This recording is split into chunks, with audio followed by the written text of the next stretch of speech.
Olá, seja bem-vindo a mais uma videoaula aqui da série Power BI. Nessa videoaula, uma dúvida do nosso colega Alisson. Então, Alisson, essa aula é para você, meu amigo. E qual é a dúvida do Alisson? Bom, a dúvida do Alisson é muito simples. Ele precisava fazer uma operação matemática que é basicamente para calcular o fator do CDI. Ah, Rui, mas eu não vou para a parte financeira, não quero saber de CDI. Calma. Mesmo assim, essa aula é bem importante porque é uma operação matemática que talvez você ainda não tenha feito, tá ok? Então, agora sim, pode tocar a vinheta e vamos à nossa videoaula.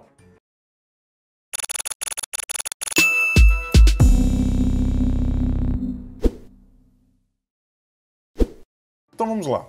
Antes da gente começar a resolução, a gente tem que descobrir qual é o problema. Então, qual é o problema aqui? Basicamente o seguinte, eu tenho no meu banco de dados três colunas, coluna data, coluna fator diário e a coluna índice.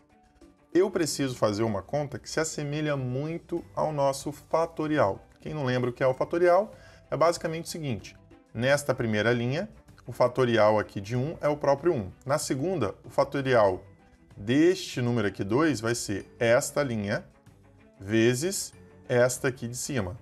Depois, na terceira linha, vai ser 3 vezes 2 vezes 1. Semelhante com um acumulado, só que ao invés de eu somar, eu estou fazendo um produto acumulado, ok? Então, se fosse um fatorial normal, como numérico, como a coluna índice, seria muito simples, né? Basta eu fazer o seguinte, eu vim com o botão direito em fator CDI, que é a nossa tabela, nova coluna.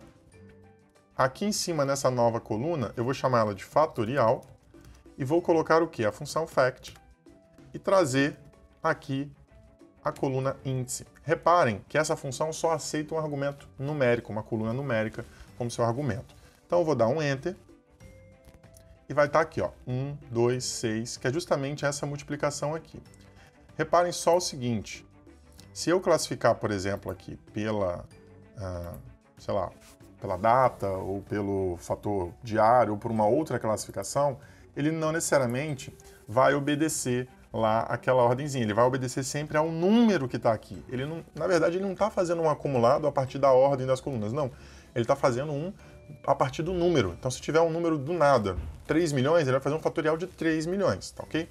Então, o que a gente quer? A gente quer, com o fator diário, fazer, basicamente, um acumulado desse fator diário dia a dia. Então, no dia 1 vai ser esse, no dia 2 vai ser esse vezes esse, no dia 3 vai ser esse vezes esse vezes esse.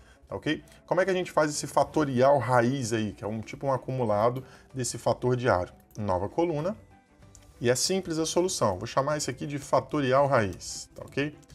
Então, basicamente, o que eu vou fazer? Primeiro, eu vou criar uma variável, vou declarar ela, var data, vai ser igual a data daquela linha. Estou levando em consideração o contexto de linha daquela linha. Então, como eu estou criando uma coluna, posso botar só fator CDI data. Depois eu vou criar uma tabela que vai acumular até aquela linha. Então essa tabela basicamente vai ser um filter. Eu vou pegar toda a tabela fator CDI, tá ok? E vou fazer o seguinte, pega toda a tabela fator CDI e a partir da data, ok? De toda essa tabela, acumula até a data menor ou igual àquela que eu gravei aqui em cima, que é o contexto de linha onde eu estou. Então para a linha 1 vai ser a data dia 2 do 1, para a linha 3, 3 do 1 e assim por diante, tá ok?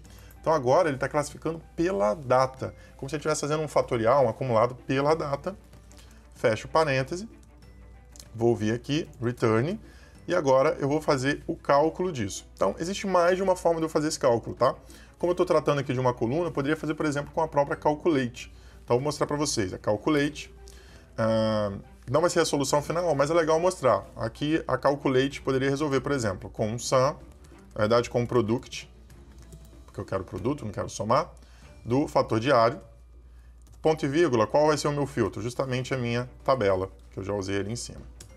Perfeitamente possível e está aí resolvido como coluna, mas eu não quero como coluna. Então, para eu não trabalhar como coluna, eu vou mostrar uma outra solução por aqui que a gente só vai aprimorar uma coisinha, tá? Então, eu vou tirar a calculate e vou usar uma função bem legal que se chama a product x, product x, enfim. A tabela que eu vou usar é justamente a tabela que está ali em cima, que eu já declarei. Porque essa tabela nada mais, nada menos que ela pega na linha 1, pega só a linha 1, na linha 2, pega a linha 2 e a linha 1, na linha 3, pega a linha 3, a linha 2 e a linha 1. Então é uma tabela que vai acumulando as linhas. Então, eu vou fazer um produto a partir dessa tabela que está acumulando e vou pegar o quê? O fator diário para fazer esse produto. Simples assim, se eu der um Enter, tá ali.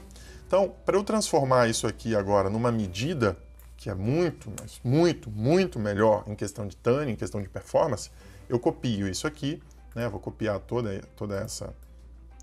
essa função e vou fazer uma pequena alteração. Vou colocar aqui numa medida que eu já deixei fatorial, vou dar um Ctrl V. Deixa eu tirar aqui esse fatorial raiz. Tá, vamos lá, tirar fatorial raiz, pronto.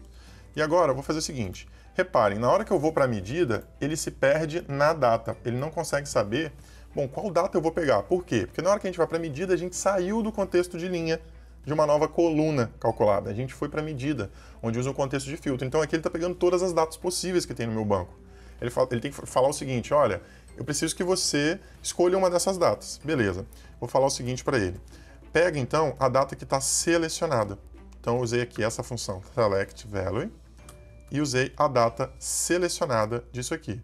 Aí sim, eu dou um Enter, posso vir aqui para o meu painel, pegar essa minha fatorial e jogar para cá. Vocês vão ver que o resultado é exatamente o mesmo, só que eu não preciso utilizar uma coluna calculada com baixa performance, aí eu utilizo uma medida como solução. Essa foi mais uma videoaula aqui da série Power BI. Se você gostou, clique aqui em gostei, se inscreva no nosso canal e deixe um comentário. Até breve!